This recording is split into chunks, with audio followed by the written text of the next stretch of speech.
Perkenalkan, nama saya Suhula Davina dengan NIM 411251173. Baik, di sini saya akan menjelaskan materi tentang aliran monisme dan aliran dualisme.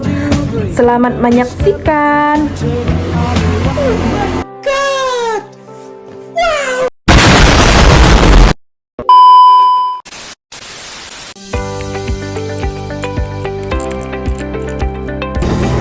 Dalam studi hukum internasional, salah satu persoalan terbesar yang mendasar adalah hubungan antara hukum internasional dan hukum nasional. Pertanyaan intinya, pertama, apakah hukum internasional otomatis berlaku di dalam suatu negara?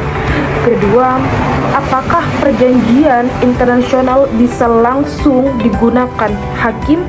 Ketiga, bagaimana jika hukum nasional bertentangan dengan hukum nasional, serta mana yang lebih tinggi kedudukannya?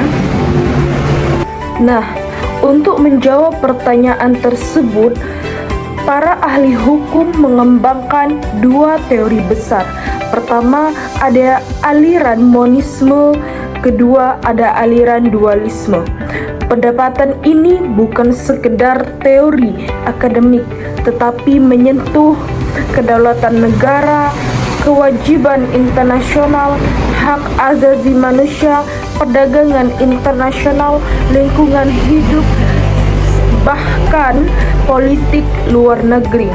Teori ini menjadi pisau analisis untuk melihat bagaimana suatu negara memposisikan dirinya dalam tatanan hukum internasional.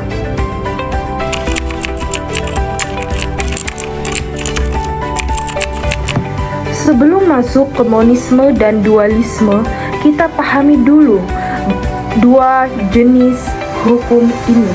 Pertama, ada hukum nasional, hukum yang berlaku dalam suatu negara dengan ciri-ciri. Pertama, dibentuk oleh lembaga negara. Kedua, berlaku di wilayah negara. Ketiga, mengikat warga negara. Kedua, ada hukum internasional, hukum yang mengatur hubungan antar negara dengan ciri-ciri dibentuk melalui perjanjian, berlaku atas dasar persetujuan negara, mengikat negara sebagai subjek hukum. Masalah muncul ketika negara membuat perjanjian internasional, tetapi hukum nasional belum menyesuaikan. Disinilah monisme dan dualisme berperan. A few moments later.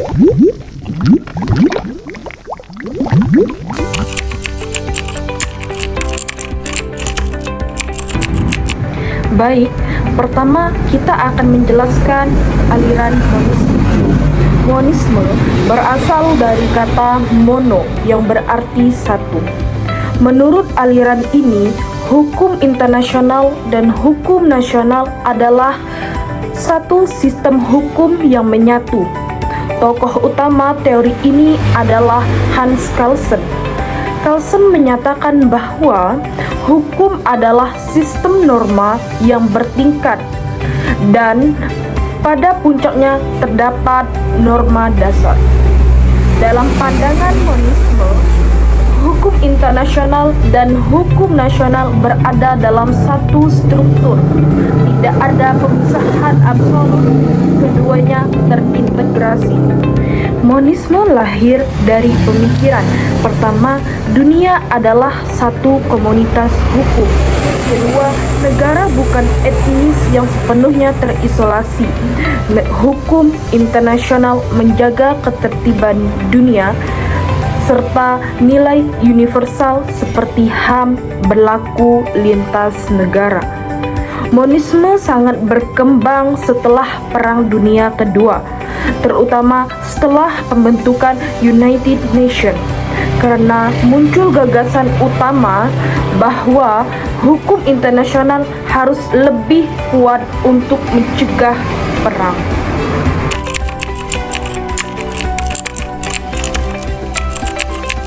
Jenis-jenis monisme. Pertama, ada monisme dengan primat hukum internasional. Artinya, hukum internasional lebih tinggi daripada hukum nasional. Jika terjadi konflik, maka hukum internasional menang. Kedua, ada monisme dengan primat hukum nasional. Artinya tetap satu sistem, tetapi hukum nasional lebih tinggi.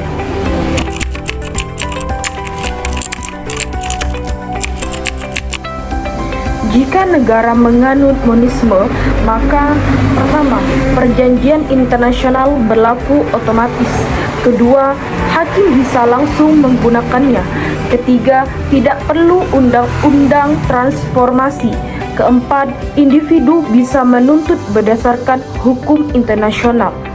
Contoh negara monisme ada seperti Belanda. Konstitusi Belanda menyatakan bahwa ketentuan perjanjian internasional yang telah diratifikasi dapat langsung berlaku dan bukan mengesampingkan undang-undang nasional.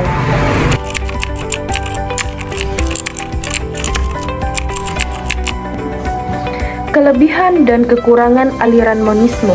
Kelebihan aliran monisme, pertama ada efektivitas menerapkan standar internasional. Kedua, melindungi HAM secara langsung. Ketiga, responsif terhadap globalisasi.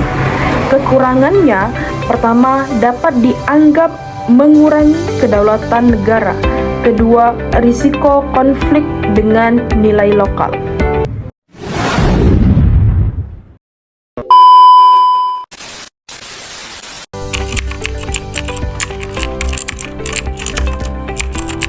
Baik, kedua kita akan menjelaskan aliran dualisme. Dualisme berasal dari kata dua. Menurut aliran ini, hukum internasional dan hukum nasional adalah dua sistem yang berbeda dan terpisah. Tokoh utamanya adalah Heinrich Triple. Menurut dualisme, sumber hukum internasional adalah kesepakatan negara. Sumber hukum nasional adalah kedaulatan rakyat. Subjek hukum internasional adalah negara. Subjek hukum nasional adalah individu. Karena berbeda, tidak bisa otomatis berlaku.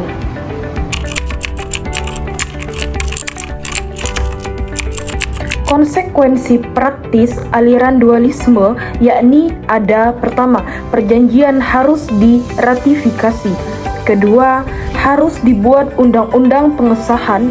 Ketiga, hakim tidak bisa langsung memakai hukum internasional.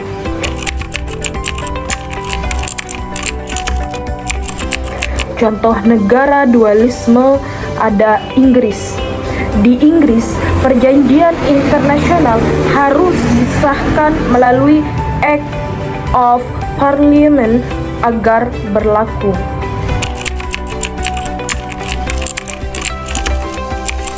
Aliran dualisme pasti memiliki kelebihan dan kekurangan. Kelebihan aliran dualisme pertama, menjaga kedaulatan negara, menghindari konflik normal, memberikan kepastian hukum nasional. Kekurangannya, proses lambat bisa menghambat perlindungan HAM. Terkadang negara tidak konsisten menjalankan kewajiban internasional.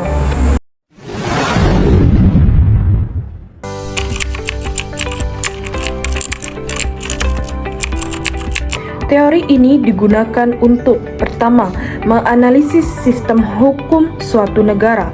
Kedua, menilai konflik antara hukum nasional dan hukum internasional. Ketiga, menguji efektivitas implementasi perjanjian internasional. Keempat, melihat posisi negara dalam global governance. Misalnya, jika suatu negara tidak perlu undang-undang ratifikasi, maka cenderung monisme. perlu undang-undang ratifikasi, maka cenderung dualisme. A few moments later. Sekarang kita gunakan teori ini untuk menganalisis Indonesia. Pertama, ada dasar konstitusional. Dalam Undang-Undang Dasar Negara Kesatuan Republik Indonesia tahun 1945, Pasal 11 disebutkan bahwa Presiden dengan persetujuan DPR membuat perjanjian internasional. Selain itu, terdapat Undang-Undang Nomor 24 Tahun 2000. UU ini mengatur bahwa perjanjian internasional tertentu harus diratifikasi dengan undang-undang. Contoh praktiknya adalah Indonesia meratifikasi berbagai konvensi di bawah United Nations, namun tetap membutuhkan undang-undang pelaksanaan, penyesuaian peraturan nasional, harmonisasi regulasi. Artinya tidak otomatis berlaku penuh. Analisisnya, Indonesia tidak monisme murni, tidak dualisme ekstrim. Indonesia lebih tepat disebut dualisme moderat atau dualisme dengan harmonisasi. Karena pertama, perlu diratifikasi, kedua, perlu transformasi, ketiga, tetap mengakui kedudukan kuat hukum internasional. Dalam praktik global modern, hampir tidak ada negara yang benar-benar monis murni. Hampir tidak ada yang dualisme murni. Sebagian besar negara menggunakan pendekatan campuran. Indonesia menunjukkan kecenderungan menghormati kedaulatan nasional, tetapi aktif dalam perjanjian internasional, menyesuaikan hukum nasional dengan standar internasional.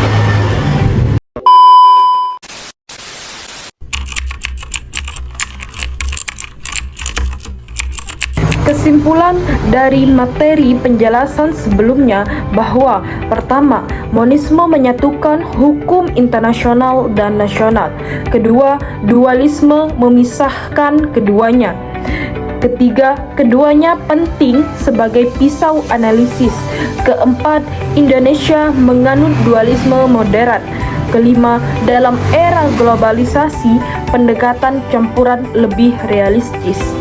Sebagai penutup, dapat kita pahami bahwa perdebatan monisme dan dualisme bukan hanya soal teori, tetapi menyangkut kedaulatan, kepastian hukum, keadilan internasional, perlindungan hak asasi manusia, posisi Indonesia dalam dunia global. Dengan memahami kedua teori ini, kita dapat melihat bahwa bagaimana negara menyeimbangkan antara kepentingan nasional dengan kewajiban internasional. Sekian, terima kasih.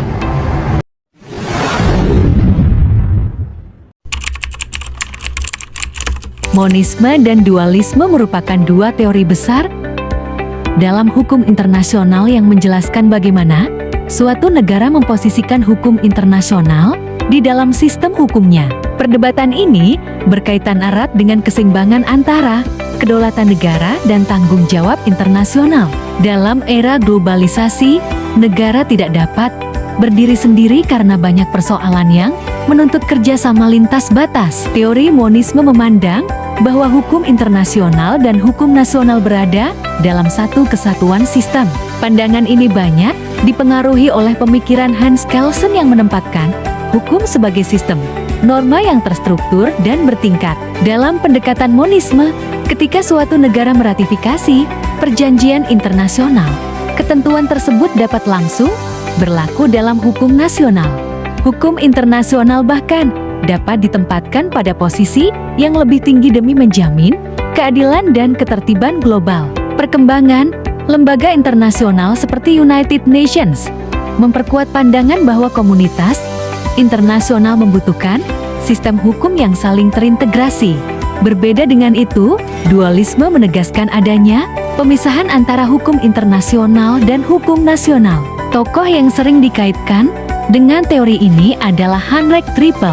Dualisme menekankan bahwa kedua sistem hukum tersebut memiliki sumber dan ruang lingkup yang berbeda, sehingga tidak dapat dicampur secara langsung. Hukum internasional mengikat negara sebagai subjek hukum, sedangkan hukum nasional mengatur warga negara di dalam wilayahnya. Oleh karena itu, setiap perjanjian internasional harus melalui proses ratifikasi dan pembentukan aturan pelaksanaan agar dapat diterapkan dalam sistem hukum nasional.